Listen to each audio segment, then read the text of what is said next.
നമുക്കിനി കുറച്ച് മണിപ്പൂർ വിശേഷങ്ങൾ കണ്ടാലോ. എൻ്റെ കൂടെ PhD ചെയ്ത വൺ ഓഫ് മൈ ക്ലോസസ്റ്റ് ഫ്രണ്ട്സിൻ്റെ വീട് മണിപ്പൂരിലെ ടമലോങ് ഡിസ്ട്രിക്റ്റിലാണ്. അവളുടെ കല്യാണത്തിനാണ് ഞങ്ങൾ പോകുന്നത്. ഇംഫാൽ എയർപോർട്ടിലെത്തി അപ്പോൾ തന്നെ ഞങ്ങളെ പിക്ക് ചെയ്യാനുള്ള വണ്ടി വന്നിട്ടുണ്ടായിരുന്നു. നല്ല വിശപ്പുണ്ടായിരുന്നു. അതുകൊണ്ട് വഴിയിൽ നിന്ന് അവിടെ നിന്ന് ഇവിടുന്നൊക്കെ ആയിട്ട് വെറൈറ്റി സാധനങ്ങൾ വാങ്ങിക്കഴിച്ച്. പിന്നെ 1 അവർ കഴിഞ്ഞ് ഒരു കടയിൽ നിർത്തി. ആ കടയിൽ റൈസ്, ചിക്കൻ കറി, പിന്നെ എന്തൊക്കെയോ ബോയിൽഡ് വെജിറ്റബിൾസ്, ബാംബൂ ഷൂട്ട് കറിയൊക്കെ ഉണ്ടായിരുന്നുള്ളൂ. സത്യം പറഞ്ഞാൽ ചിക്കൻ മാത്രമേ ഞങ്ങൾക്ക് കഴിക്കാൻ പറ്റുള്ളൂ. മറ്റ് കറിയിലൊക്കെ ഫെർമെൻറ്റഡ് ഫിഷ് ഇട്ടിട്ടുണ്ടായിരുന്നു. അതിൻ്റെ ടേസ്റ്റ് എനിക്ക് ഇഷ്ടപ്പെട്ടില്ല. പിന്നെ അവിടുത്തെ മെനു ബോർഡിൽ ഡോഗ് മീറ്റ് എന്നൊക്കെ കണ്ടപ്പോൾ തന്നെ കഴിക്കാൻ തോന്നിയില്ല. പിന്നെ യാത്ര കണ്ടിന്യൂ ചെയ്തു. 2 hours ഓഫ് റോഡിൽ കൂടിയാണ് യാത്ര. ഇത് കണ്ടപ്പോഴാണ് മനസ്സിലായി നമ്മളൊക്കെ എത്രയോ ഡെവലപ്ഡായ സ്റ്റേറ്റിലാണ് ജീവിക്കുന്നതെന്ന്. അങ്ങനെ ഞങ്ങൾ വീട്ടിലെത്തി.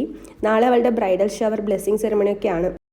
അതുകൊണ്ട് തന്നെ വീട്ടിൽ അതിൻ്റെയൊക്കെ പ്രിപ്പറേഷൻസ് ഉണ്ടായിരുന്നു. ഇതാണ് കേട്ടോ ഞങ്ങളുടെ ബ്രൈഡ്.